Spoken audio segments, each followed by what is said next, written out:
Buenas and half a day to everyone. My name is Ed Antalan. I am the Vice Chair of the Board of Directors for the Guam Chamber of Commerce. On behalf of our Chairwoman Christine Beledo and President Catherine Castro, I would like to welcome you to the Guam Chamber of Commerce's monthly membership meeting. Our Chairwoman is currently off island, and our President is unfortunately under the weather today, so I will be your host for the entire meeting. Again, I welcome you all. At this point in time, normally Catherine would present announcements. As she is unable to be here today, we will dispense with the two announcements she was going to cover, which is critical legislation and the ever so important golf tournament that is coming up. She will work to provide the update via an email at a later time. That said, I would just briefly comment on another matter, which is the Chamber Strategic Plan. As you may be aware of, the Chamber had prepared and adopted a strategic plan several years ago. As a normal practice, these plans would be reviewed and updated, refreshed accordingly. As a result of the pandemic, many of our lives have been affected, as individuals and particularly businesses. As such, it is even more so important that the Chamber review its strategic plan under the current environment. With that, I've been tasked by the board to lead this endeavor, and I will be working closely with other board members, specifically Maureen Moratita, Ernie Galito, Juan Carlos Benito, and Christopher, not the senator, but CFO of Triple J Duenas. As we begin the process, we'll be reaching out to the membership for some input. And once completed, the updated, refreshed strategic plan will be presented to the membership in the near future.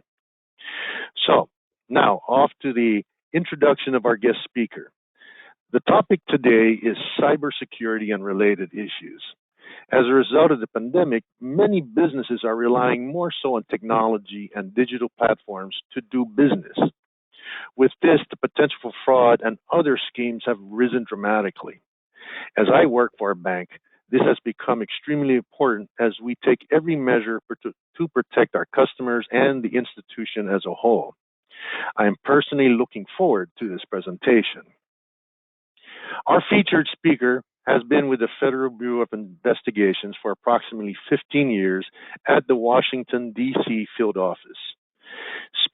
Special Agent David Carrigan started his career assigned to a DEA diversion task force working opioid investigations. He was the co-case agent on an internet pharmacy investigation that resulted in the arrest of a foreign national in London. That specific investigation was nominated for the FBI's highest award. Special Agent Carrigan then worked on a cyber task force focusing on BEC investigations. He is considered a digital forensic expert and is an FBI certified cyber agent. Members, we are pleased to present Special Agent David Carrigan from the Honolulu, Guam FBI office. As a note, for security reasons, Special Agent will have his camera off. Without further ado, we welcome Special Agent Carrigan. Good morning, happy day. Thank you very much for allowing me to speak with you today. I apologize for not being on video. I know it's easier to kind of do a presentation looking at someone, but based on my work in DC and some of the work that I'll be doing here, it's just going to be a little bit easier and safer for me to not have anything recorded with my face on it. So again, thank you very much for allowing me to be here today. I know Agent Calhoun did a presentation a little bit ago regarding cyber fraud and security, and it was kind of a brief overview of that topic. And so what I did with this presentation is kind of honed in on specific frauds that related to what you would be dealing with, as well as how to protect yourself. I tried to cover a lot of different things, home, travel, just because we'll be working from home a lot still, and so kind of wanted to address all that. It is a long presentation because there's just so much to do in a short amount of time, so I may speed through some things that I feel everyone kind of knows, and if I'm going too fast or if you have questions, just just send out questions at the end, and I will address that. I can go back to slides and address things further, just because there's so much that I wanted to kind of briefly go through, and we can talk offline in detail if you'd like. Okay, so I'll get started. Let's see. All right. Let's figure out how to. Oh, there we go. Okay. So the internet is the wild, wild west, and that was basically how it was, designed. Because I didn't think it would get to this place, and so, but there are ways to protect yourself, and things that I do all the time, and as well as kind of doing a hybrid. The challenge with cyber is that there's this anonymity, so it's very easy to kind of hide where you are, who you are, and so that's what creates this kind of environment where we are now dealing with. Here are kind of some of the basics. I mean, there's a few more, but I kind of just I tried to hone in on some of the ones specifically for today. So there's advance fee, Money Mule, obviously the one that we keep hearing about, business email compromise, BEC, event, charity, disaster, identity theft, ransomware, romance scams, and sextortion. And sextortion one, the last one I threw in there, because mainly for anyone who has kids, this is something that may come up for them. Some of the sources for for cyber fraud that we see is going to be, the intrusion, the hacking, and we'll go into more of this. All the social media. So everyone should be thinking about their social media and what is open and public, and people will get that information and start collecting information, and we'll talk a little bit more about that later. But phishing, which is basically the idea of either it's a phone call or an email or text, them just almost like a cold call, phishing for information, and then they're kind of gathering information to be able to do a very good fraud. Social engineering is similar, kind of related to phishing. Social engineering is kind of the same kind of working on someone, getting their information, learning about who they are, their likes and dislikes, and kind of working towards building this fraud towards that person or company.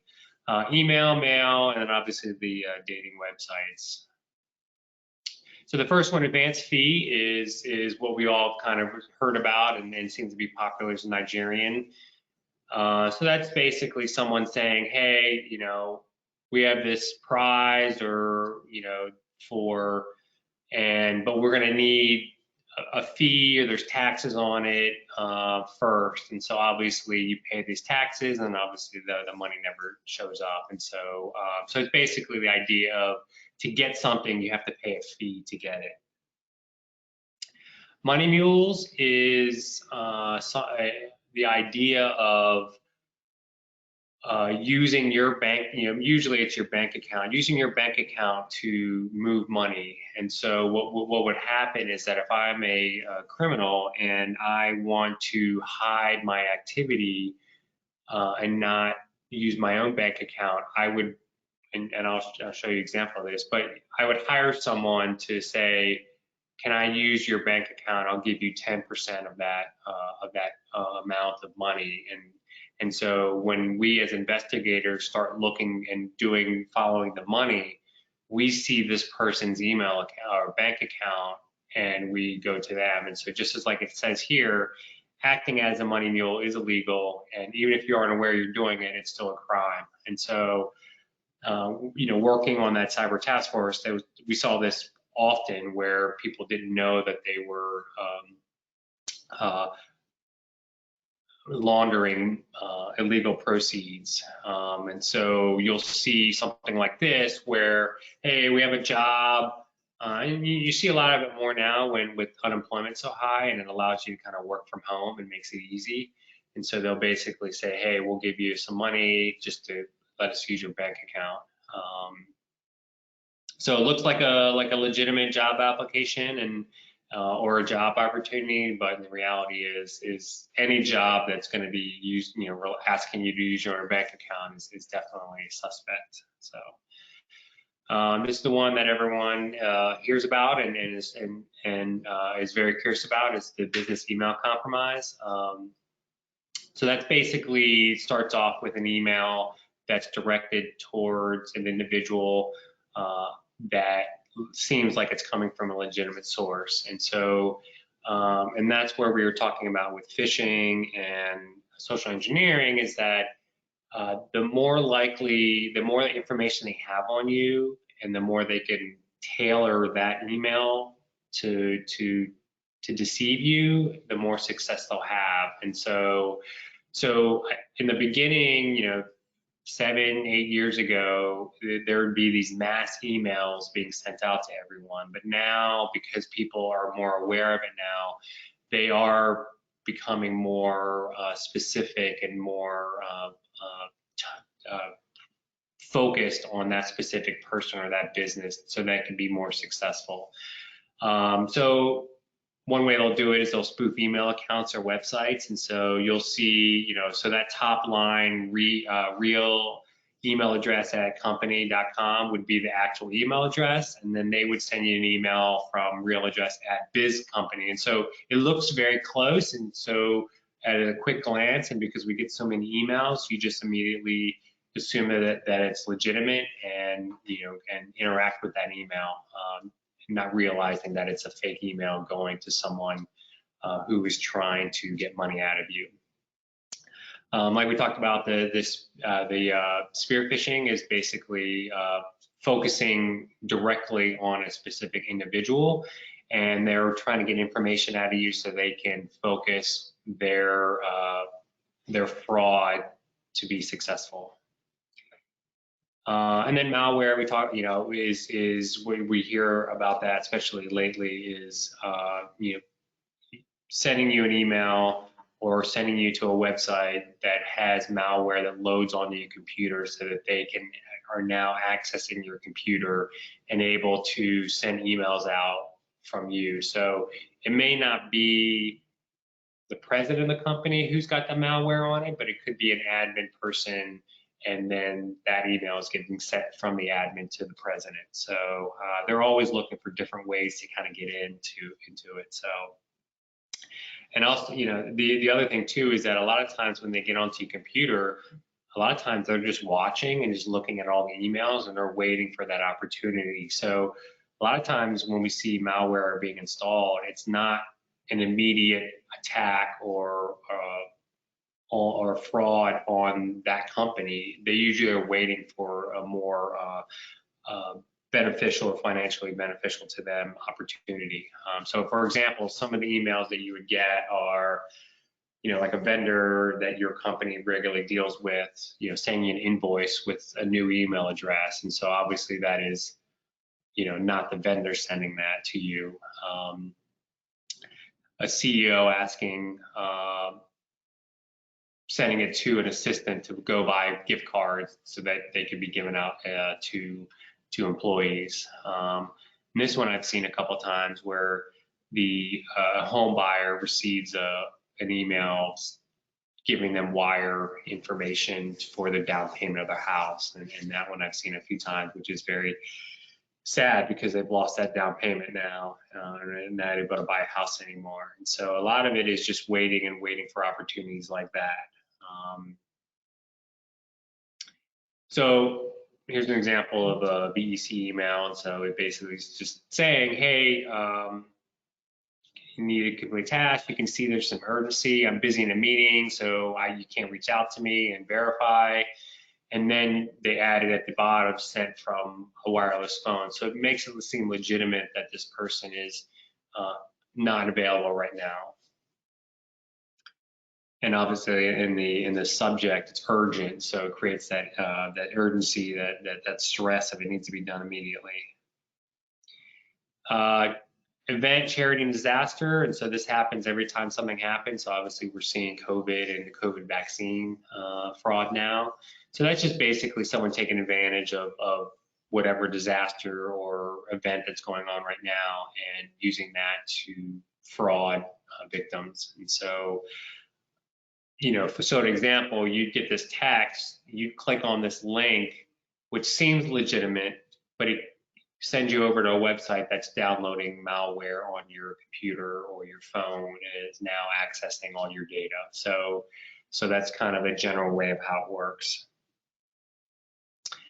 Identity theft, I think that's pretty well known, and everyone knows what identity theft is. And so some of the ways that people see it is what we're seeing now is everyone is submitting for their taxes, and so people are submitting tax refunds in your name. And so what ends up happening is that if you submit your taxes, government will come back and say, well, we've already sent you a refund, and then it turns out that someone has submitted your taxes in their own, in your name, but they've received the refund from a different location. So that's basically getting your ID and using your ID to commit fraud, whether it's getting credit cards or loans. Ransomware is the one we just saw recently, which is basically installing software on a server or network and encrypting it and not allowing the company or person, because it could be individual, to not access that data, and basically ransoms the decryption key. And so and again, that's clicking on links, that's clicking on going to a website. And so, and like it says here, is that a lot of times you don't know that your computer's infected because they could be sitting there waiting. You know, they could be on your computer or on your network looking for valuable information. And obviously, the recent one, you know, dealing with the pipeline, they ended up paying the ransom for that one. Romance scams are, we actually just saw this recently, is basically, you know, with COVID and this idea of being separated from individuals, people are getting online a little bit more. And so what would happen is that you go onto a dating site and a criminal creates a fake profile and basically creates a relationship with this person, and then eventually asks someone for money. A lot of times they are in construction or the military, and they're not available. They're not on, and they're not. That's why they're not available to talk. They're not on island. I had a case in DC where it was increments, and so it would start off 5,000, then it was 10,000, and then it kept going, and to the point where he had given so much money that he kept doing it because he was hoping that it was actually going to be real, because he had given up, and it turned out it ended up being about $100,000 he had given this person, and that was money gone. I mean, there's nothing we could do with that. The money was gone. So, you know, I just pulled one from so this is just the individual just randomly saying, hey, I got a friend who would like to meet you, and everything in here, and you can see some of it's already. His name is Christopher, and he's in engineering and construction, so you're already starting to see some of the common flags that these romance scams use. Sextortion, then like I said in the beginning, this is the one I kind of added in for those with kids. So that's basically, you know, kids sending adults or kids sending kids explicit pictures, and then them being extorted to continue to send more, or they would release it out. And so children are definitely the most vulnerable in this category. So how do we protect ourselves? And so here are some of the red flags that you can look for as you're moving through cyberspace. So if anyone's asking you for personal information, I mean, and again, these red flags are not one specific red flag and you have to immediately label this as fraud. These are just small red flags that as they continue to build up into a bigger picture. And so you should be, as you see some of these, you should be kind of checking the box and saying, okay, this one, and if there's several of them, then you should be very suspect of this person who you're interacting with. Excuse me. Thank you. So if they ask for personal information, I mean, it's very, and again, this are people that you've met online or on the phone, you've never met in person. So if they're asking for personal information, they ask you to change your account information. You get a notification in an email that says, hey, your account has been changed. And that's that creating that urgency of stress that I'm going to mention later, is that if you look at that email address that it came from, it doesn't come from that account. It comes from some random email address. And that's one way they try to get you to click on a link, is saying someone accessed your account, and that creates that stress on you. They ask for financial information. And then, like I mentioned, is that creating that stress. There's a warrant for your arrest. There's fines. A family member needs help. I've seen that one where on Facebook, people will reach out and they'll look at your friends list, and they will reach out to you and say, hey, this is the friend, and I'm on the side of the road, and can you wire me $1,000 so that I can, fix my car or whatever. And so that's a common scam, is using your friends list on LinkedIn or Facebook. And always there's this urgency. It needs to be done immediately, and that's a very common psychological way to get someone to do something, is creating that stress or that urgency.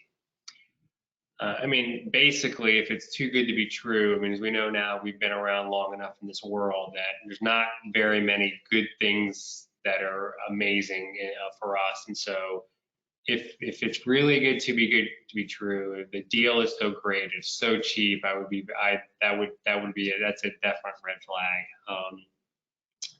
You have to pay for something before getting a prize or a fee, or they ask you to use your bank account. That goes back to the money mules we were mentioning.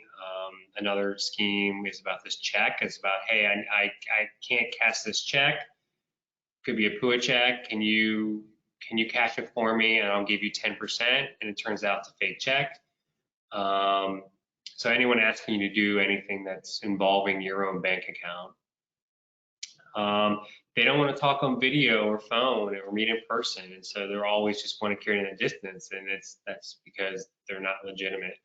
And they ask for money, and then they're way too friendly so early in the communications. So just a few red flags. All right, so protecting yourself in general. So I kind of have a general section, and then I'll kind of have some work, and then some travel or home. So this is general. This will apply for anyone at all scenarios. So there's a feature on the phone that allows you to automatically connect to Wi-Fi. It's just to kind of save data, your data plan, and so that is a big one to make sure that is not turned on automatically on your phone. Because what will happen is that, I don't know if you've know the capability. So we can create what I call a hotspot, and basically it allows your phone to be a Wi-Fi router. And so what I would do is I would turn my hotspot on and label it Starbucks or Infusion, and as you're going by, or if you're sitting in a cafe, you see Infusion, free Wi-Fi, you log onto it, then you start logging in your bank accounts. I'm able to see all that information and all your passwords. And so you don't want to be connecting anything public that you don't know that you're connecting to. I would set up alerts on all your accounts, on all your credit cards, any Venmo, PayPal. Just set alerts that if there's anything when your account is used, you'll be notified of it. Credit card service reporting are great to use to help monitor your accounts. You should be reviewing your credit report every year, because, in specifically with ID theft, if someone's opened up a credit card, you won't know that until you review that credit report or monitoring, because they're having all the bank statements mailed to a different location. So you won't know until you apply for a loan or the credit card company is researched you and found your name, is asking for for payment. So don't give out any personal information on the phones or on email. That should be very, very easy to do. And if you don't immediately recognize that person, don't give out any information. So one of the things that they do is they'll call you and say, hey, when were you, do you like that car that you're driving? And they're just trying to like gather information so that if they find out what car you're driving and it's new, then they could send you an email and say, let's say you just bought like a Tacoma, and they could send an email to you saying, hey, there's a warranty, or you need to do there's a recall on the Tacoma that you just bought, and click on this link to schedule a service appointment. And your guard is down because you just bought a Tacoma, and how would they know that? And the only person would know that would be Toyota. So that you click on the link and now you've just installed something on your computer. So I would just be very careful about, someone who's asking a lot of personal information. I know it's challenging here in Guam because everyone is so friendly and wonderful here. And so that's definitely a challenge, but I would just have your guard up a little bit more when you're on the phone with someone you haven't met in person yet. Let's see. Yeah, don't click on any links in any email or text message. That just should be default. Don't ever click on anything, especially if you don't know who that person is who sent it. If you need to go to a website, just type in type it in the bar. So if I get an email from my bank that says your account has been accessed or your account has been changed, I won't click on that link. I'll go right to the bank app on my phone, or I'll type it in, and I'm not clicking on any links in there. And any files that are in there, and a lot of times we see that. That's the challenge with like real estate companies. Or HR departments where they're getting resumes, and so they will get a PDF that says, here's, to an HR department, here's my application, and HR clicks on the link, and now they've installed malware on their computer. Or the real estate company, I send an email to them saying, here is my application for a pre-approval. That person opens it up, malware, now it's installed on the computer. So it's definitely, it's safer just to not open anything in an email that you get. Keep all your software updated, so operating systems, your applications, antivirus, malware, just make sure that's all up to date. I would recommend using a paid VPN service. That's what I have one, and it's like $70 a year. I mean, it's not too expensive, but VPN basically is just stands for virtual private network. And so basically it's just a secure tunnel. So if I turn on my VPN and I connect to a airport Wi-Fi, that all my transmissions, if I log into a bank account, if I send information, is all encrypted. So even if someone was listening, they wouldn't be able to see what I am transmitting. If I turn the VPN off and I connected to the airport and someone was listening, they could see everything. They could see my login, they could see my password, they can see all my bank information. So I would recommend that when you're out, and especially if you travel, just to have a VPN on your paid VPN on your phone and on your laptop, so that when you travel or you need to connect to a hotel Wi-Fi, you are protected. If any of your accounts like Gmail or Yahoo have two-factor authentication, I would definitely turn that on. I mean, there have been reports that there are loopholes around it, but it's much harder. And so two-factor authentication means, and that's actually what happened on this computer here, is that when I log on, because I have it turned on my Gmail account, when I got logged on, it immediately sends a verify on my phone, and it's asking me to verify it. And if I did not, it would not let me into my Gmail account. But I went on my phone, said yes, this is legitimate, then it allowed me access to it. So two-factor authentication is definitely it's not a ironclad, but it's definitely much safer. And then Googling. If someone sends their business information or their name, just put in their business name and review and see if there's fraud on that person or that company or that. Just do that a little bit extra research. You can mouse over when you get an email. You can mouse over the email address. They can usually mask what is written in the email address, but they're still going to have to actually put the actual email address. So if you mouse over the email address, you actually see the actual email address.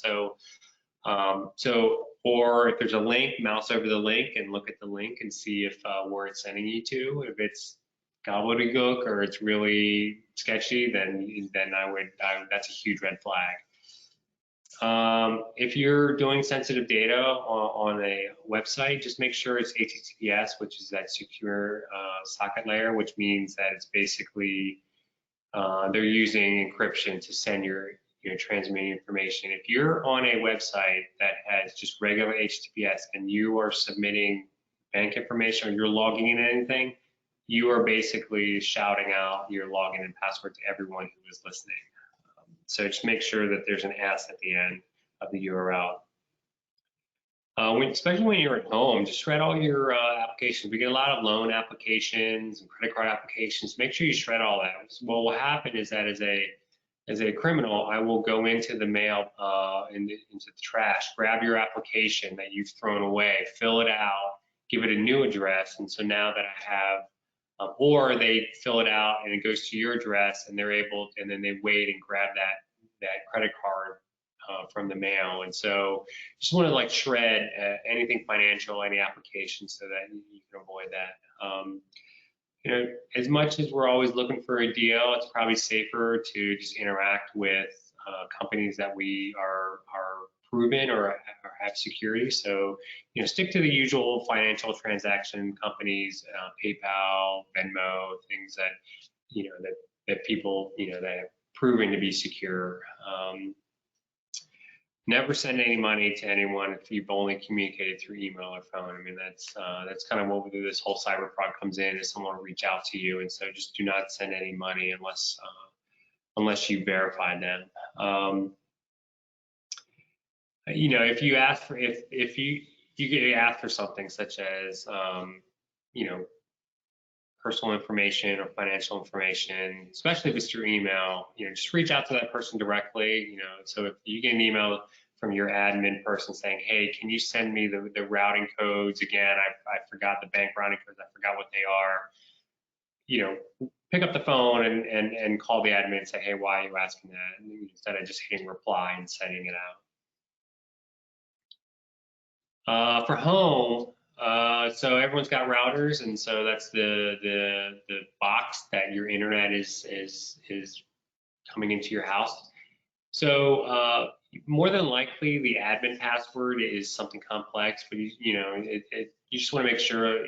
In the olden days, the admin password, which means that you're getting into the software part of the router, used to be admin or used to be password, and so the routing companies now have done a better job of creating a unique password when they send that out. So just make sure that the password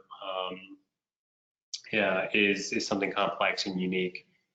So I would review a lot of these cyber security safety measures with everyone in your household, because as much as if you're trying to stay protected and you're on a shared computer and your spouse or your child is not being as thorough as you are, then they've accessed your, they'll click on a link. And so you just want to review that with people in your household.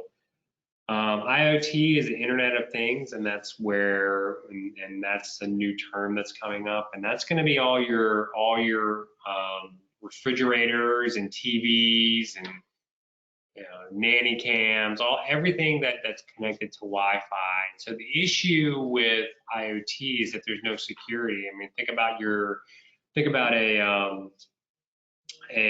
like your blender. Let's say your coffee maker is connected to the Wi-Fi, because it's amazing because you can now start it on your phone. Well, the problem is that company is not updating that software, and they don't have the same security requirements for encryption and making sure that that product is safe. And so a lot of hackers are getting into a network using those. And so there's a pretty famous video of a guy talking, I think it was a nanny cam, that some hacker is talking to a little girl through her nanny cam because he hacked into it. So what I do at home is I actually have 2 routers, and all my IoT is connected to one router. So if they get into that, they're not connected to the router that I'm doing all my personal banking information in.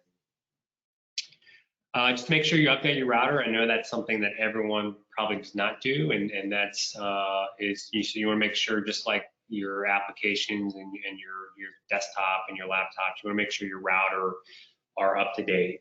And you want to probably change them out every couple of years, because as technology changes, you want to make sure you're staying current with the security. So if your router is 5 years old, you should definitely need to be moving, looking into getting a new one. This is what I do, and this is just being a little bit extra secure. It is just creating a spam email address and a spam phone number. So I have Google Voice as my spam number, and that's what I use, and the spam email address. And that's what I use on all forms, because what happens is once you start filling out forms, they're collecting that information. And so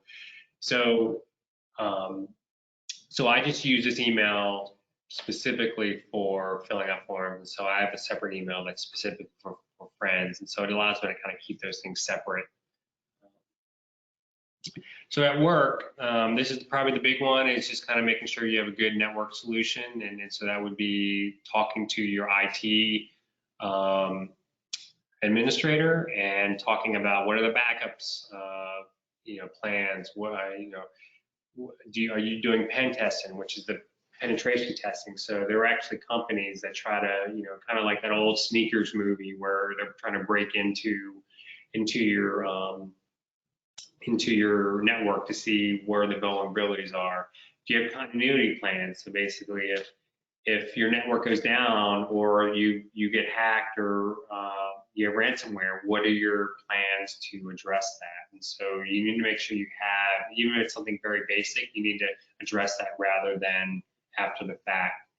Cloud services, as expensive as they are, and that's just putting the responsibility, security, the management on someone else. And so, for example, like, Gmail, I mean, that's a cloud service. That's the email, and Google is handling that email address to server security. So if you don't have the resources or the capabilities to have an in-house and to constantly have to worry about that, then maybe moving into cloud services and put that on Google or another company. And their cloud services are becoming very, very popular and can be economically better in certain situations.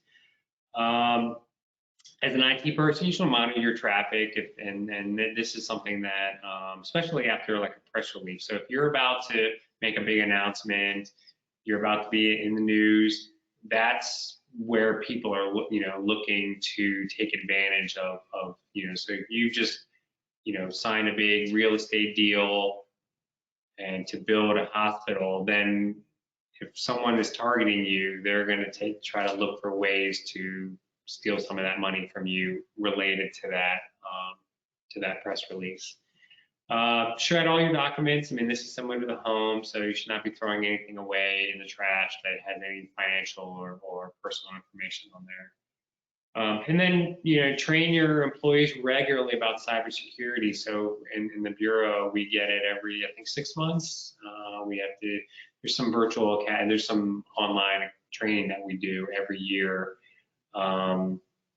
It's mandatory, and that goes through all the cybersecurity issues that we deal with here in our office and outside. And so you want to do that regularly, just kind of keep people reminded, because once you forget, then people will start to to not remember a lot of these, making sure that they're safe. I know one company I saw them is that a lot of times they'll send out phishing emails, like the IT will send out phishing email, and the first person who reports it wins like an iPad or whatever. So it kind of keeps people excited and understanding the importance of cybersecurity, especially in this day and age. So passwords, I'll just do a quick thing on passwords. So if anyone's password is one of these, you need to immediately change it. So these are the top 5 passwords in 2020, which is crazy that people are using these, but that's just the reality of it. So the general is, greater than 8 characters, mixer upper and lowercase, special characters, and I threw an example in there. Problem is everything is moving online, so we have so many passwords, and you just end up reusing passwords, and so so what happens is, if you reuse passwords, if let's say you have an account at Jollibee to order food, your credit card is in there, Jollibee's account gets hacked, your password and login information is taken. If you're reusing that password, what they will do is they will take your email address and try different places and using that same password to see if they can get in. And so that's why you don't really want to reuse passwords. And so now what they've said now is using passphrases. So 4 more random words together. So, beautiful sunsets of Guam. So I just gave an example. So if you use the first one, the random, and that top, so what they call brute force, which is someone just, a computer just making guesses repeatedly. You can see the length that it'll take to do this random generated password, but then if you look at the passphrase, it's even longer. So passphrases are now what everyone's moving to, just because it'll be easier to remember. But if you really want to be safe, I would just go to a password manager, and that's actually what I use personally, is a password manager. So the password manager, what it does is that you have one main password that logs you into an application that is tracking all of your passwords. So you just have to remember one. So I don't remember most of my passwords, and I actually use the password manager to generate passwords, and it creates these very long, complex passwords that I just copy and paste into whatever I'm trying to log into. And so I only have to remember one password. So that way, if one of my accounts gets hacked, there's no way they'll get into a different password, into a different account. Do your research. I mean, that's really what it comes down to. If you have any questions or concern, red flags are coming up, just spend the extra time to figure it out. And so call the person or message the person directly. Do your internet search. And so I put up a couple websites that you can look into and do the research. The 2 at the bottom are more of a privately owned. So I'll show you Have I Been Pwned. So Snopes is kind of like a website that's used to kind of defraud myths and stories. And so that's a good way, that's another good resource. Have I Been Pwned is basically is a website that you can put in your email or phone, and it'll determine if your email is out on the web in a hacking environment. So what happens is when we get these big data breaches, they post these informations on Agent Cahoon when we talk about the dark web. So they'll put your information out, login, password, all your information. And so this site actually kind of researches and looks and sees, hey, is your information out there? So I put in my spam email address, and of course my spam email I use for everything. So I threw it in there. So you can see at the top there, there's been 2,840 separate data breaches that involved my my email address. Adobe is one of them, where I had an account at Adobe. Adobe was hacked, and so they were able to pull my account information. So it's kind of an interesting way. So I put in actually my personal email that I only give out to friends. There's nothing. So that's kind of shows the difference in using a spam email address versus having your own personal.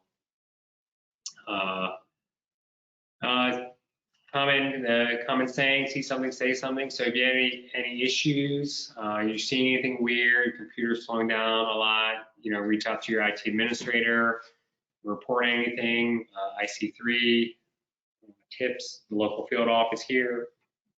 You can also report to Better Bureau Business. That's also another good place to research. Here's the website of IC3, the front page of it. So that's basically where we recommend everyone pushing in. So part of the issue with any law enforcement is resources. So when I was in DC, we had a threshold of what we could investigate because we couldn't investigate everything. And so if that person's fraud amount did not meet DC's threshold amount, I would push them over to internet crime, IC3, because what happens is everyone is submitting stuff here. So if you had fraud against you here and doesn't reach the threshold, that criminal is probably doing it to other people. So now combined, it reaches a threshold. So this is a good place to submit any complaints that you have. And there's my contact information, and that would be it. So I guess we are in questions mode. So if you have any questions, I know kind of went quickly. I was hoping to get through everything. So hopefully it met what everyone was hoping to see and hear. If you have anything specific, we can talk offline, or we can do it here, or I can go further into it. Well, Special Agent Kerrigan, that was fascinating. Wow, I was trying to take as many notes as possible, and the last thing I took a note of was to check if I have been pawned. Yes. I want to check that right away. I mean, that's interesting. Mentioned the VPN. I said, I have a VPN on my phone. Then I realized, I don't have it in my laptop. 2 routers. I was just thinking about that the other day, but there's just so much. That was fascinating. So we'll open it up for some question and answers. Here's one. It says, how secure are face recognition logins? They secure as far as using someone who looks very similar, like a twin, I guess. I think that I'm not going to be able to, I haven't done a ton of research on them, so I won't be able to answer that with any authority. I think I think this is being recorded, right? So I have to be careful what I say. So from the mainland, when you get pulled over, they do not need a search warrant to do a face, to get into your phone. From what I understand, that they don't need a search warrant for your phone, to open up your phone. They don't need face or fingerprint. But if you have a passcode on it, they do need to get a subpoena or court order to open up your phone. So based on that, I would use a password. I know it's easier. On my previous phone, I had a thumb fingerprint, and I actually ended up moving away from it. So passcode's definitely way more safer. And so I know that it doesn't answer your question because I'm not able to I haven't done the research on that, and that's something I can take a note on and look into. But to be safe, just use a passcode. Okay, great. Another question is, if my email has been breached, what's my next step? That's yes. So just change your password. That's just very easy. So basically, what happens is, right, if they get your email address, so what they will try to do is, and then they'll usually will have your password, and so they'll try to get in your account, change your information, and then they can use that to send an email to your coworker requesting, and then you're looking at that email and saying, hey, this is legitimate, I'm good. So the easiest thing to do is to change your password, because once they change your password, they don't have access to your email anymore. And that goes back to what we talked about, the two-factor authentication. So if they get access to your computer, and I have it set up that, especially with like Gmail, if there's a login in a different computer, you'll get notified. So you'll see that. And so go into your email accounts and look at the notifications, kind of turn on everything. I know it's sometimes can be a pain to say I'm getting all this data notifications, but it's really to kind of protect yourself. And after a while, you kind of get used to, seeing things, especially when you log into something, a new computer. So just immediately just change your password. That is the and once your password is changed, if an account has been hacked, a company's been hacked and they have your email, they're just trying to log into your email. So if you change your password, there's nothing more they can do, because Gmail, Yahoo has their own securities, and so they're not going to be able to hack your account. So where you're seeing a lot of, I think, kind of separate that out is kind of the malware. So if you're clicking on, you're on your desktop or laptop and you click on a link and malware gets installed, that is completely different than someone getting your getting your email and password. Because what happens is that I have malware on your computer. I'm in your computer. It doesn't matter if you change your password, because I'm in your computer. And so that's a completely different story. So just change your password if you hear about it. Hear about your account, a company that you're at has been hacked. Okay. Here's another question. Has the FBI noticed an increase in cyber fraud or suspected cyber fraud on Guam or affecting Guam residents? So that one will be a little bit challenging for me to answer, because since I'm on national security side, and so I don't work on the criminal side. My guess is, from what I'm seeing, the victims that are coming in, is we're seeing a lot of PUA fraud, checks being cashed, because the challenge with Guam is that we haven't really caught up to the digital realm yet, so you can't do a direct deposit. Everything's getting mailed out. So you're seeing a lot of people going into mailboxes and pulling out checks and cashing them. So that's the one we see, and I've actually saw a few romance scams actually come in here into Guam, in our field office, and victims that come in. So I would say that, so I don't know the numbers as far as if there's been a tremendous increase, but the fraud is out there. I think it's just because people are a little bit more aware. They're actually now seeing what is going on and are able to report it. So. Well, I work for a bank, and I've seen many attempts. In fact, not a number, but a few customers fall into the scam where they get a relative supposedly out in the United Kingdom, and if you pay a fee, they're going to release all this money. So, and unfortunately, some customers have fallen prey to that, not knowing that, there are those scammers out there. And what I tell customers is like, look, if they're saying you have money there, tell them to offset the money and send, for whatever fee, and then send you the rest. Correct. I mean, if it's true. right? Yeah, and that's what we talked about. That was the first scam we talked about, is advance fee. Is like, hey, you have this money here available for you. But the reality is, and so the question is do they really have a relative out there? And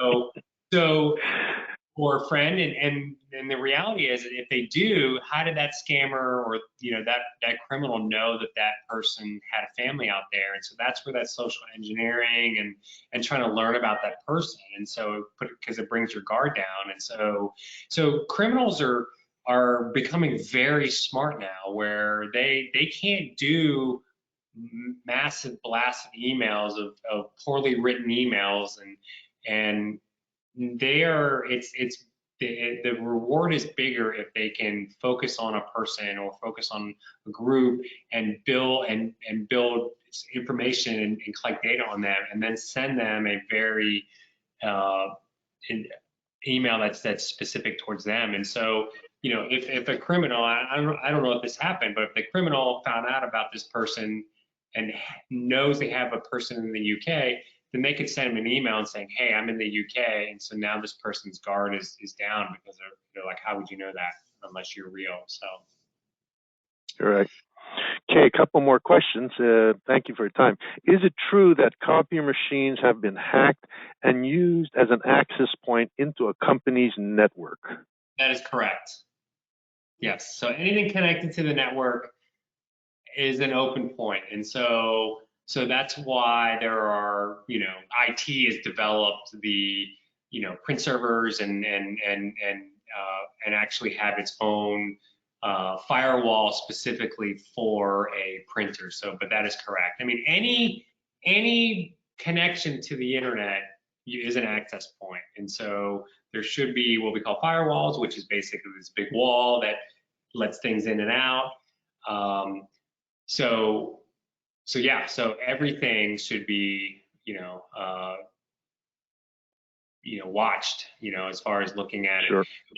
Now, so there's a couple things, right? So the other point is that, also knowing which is, when I talk about these access points, I mean, so if you're in a business, a bank, and I'm a criminal, maybe I walk into your bank and pretend that I'm an employee, and I connect into your network, just plug into the wall.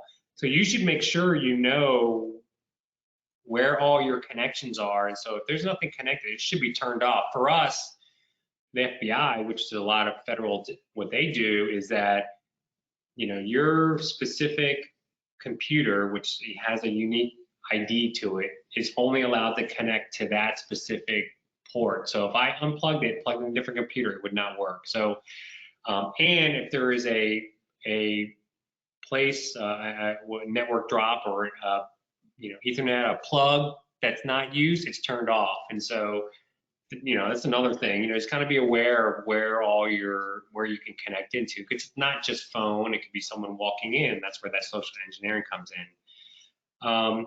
The other thing too is, like, and the goal of this is not to scare everyone, or kind of, the internet's bad. Obviously, the safest way is to not connect on the internet ever, which is not possible. But you can be safe. And to be honest, they're looking at the bigger companies. What is the biggest bang for their buck? And so they're not going to spend a lot of time going after someone if there isn't a big reward, right? So if you make it, I mean, the goal is just to make it hard enough where they just move on. So if they, if you're at home and you're not really, you're not Bill Gates, probably not going to be going out. You don't have to constantly be looking over your shoulder. As long as you do the minimum, as far as you kind of have a standard, then that'll be enough to keep yourself, safe. Once, if you're a bank, and obviously, a little bit more target, UOG is always a target, GCC is always a target. So things like that would have a little bit higher profile. And that's what goes back to what I was talking about, is if there's a press release and your name is in there, or there's a opening ceremony, then that's probably where you're opening yourself up a little bit more to a potential of someone putting the spotlight on you and focusing on you. But if you have things in place, I think that you're constantly being vigilant, as far as just doing a lot of the stuff. I think it's, it's like anyone, if you could protect your house as much as you want, but they really want to get in, they're going to get in with time and effort and resources. So. Right, right. Okay, two more questions.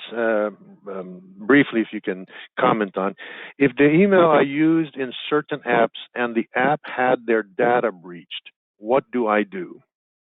Yeah, that goes back to the question that was asked earlier, as far as if there's a breach with an email. And so when you think about a breach, just to kind of give you the general idea of a breach is, you think about what they're getting, right? So when you fill out an account on, let's say, Bank of Guam, right? You're filling out information. So it's gonna be your name, your address, your email address, your phone number. If you're doing that on a computer, that's getting stored in a computer.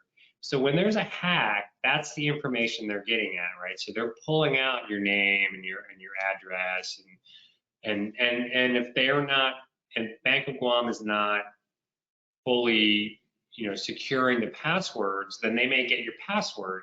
So if an application gets, hacked, they're just pulling the data from that application servers. And so whatever you put on there is what they're going to get. So if a company gets hacked or an application gets hacked, then you just change your password. I mean, that's going to be the minimum.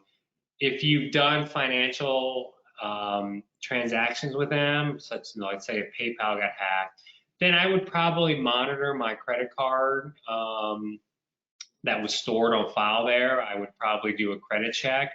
A lot of times when financial institutions get hacked, they will offer free credit monitoring for a year or however long. And so I would always take them up on that, and if not, pay for it yourself. I mean, credit monitoring is great because anything gets opened up, you can be notified. And so if someone opened up a bank account or a loan, or even does a credit check, you'll get notified. So that's a great way to kind of track your financial history. But at a minimum, you just change your password and monitor, like I said, especially if there's been financial transactions, just kind of monitor your credit card, maybe even change your credit card with the idea of, so the easiest way to think about it is whatever data you have given them, that hacker has it. So, that's kind of how you want to look at it. Okay. One last question. Can you comment on cyber insurance? Is this an insurance product that is increasing in appeal to small businesses and individuals? It is. I mean, I definitely have seen it. I mean, I've especially in DC, I actually interacted with quite a few of them, and that's not something that I can answer FBI. I mean, that's going to be a feasibility study. That's going to be determining and looking at your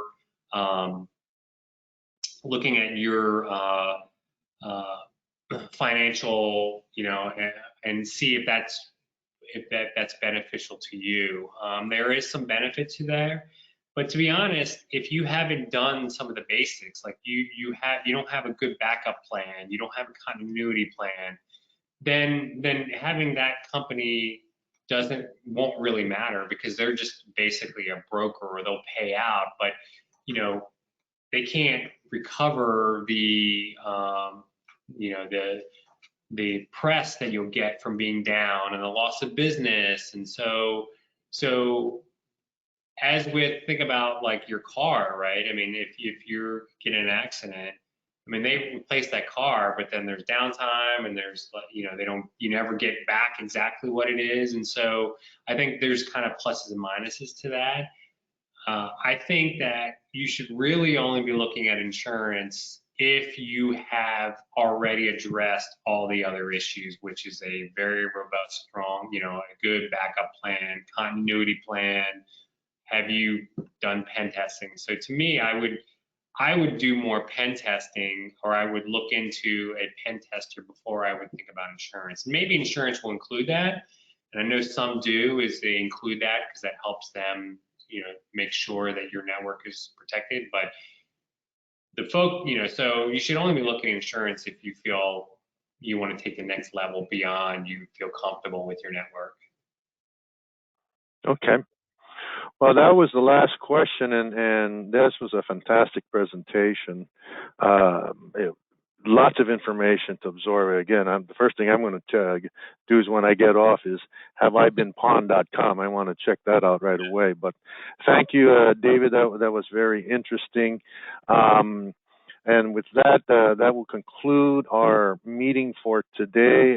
Sincere Danklus Nasatus Masi to all of you for attending, and especially to Special Agent Carrigan. And on behalf of our Chairwoman Christine Biletto and our President Catherine Castro, thank you and have a good day, and we'll see you in about a month. Thank you. Thank you.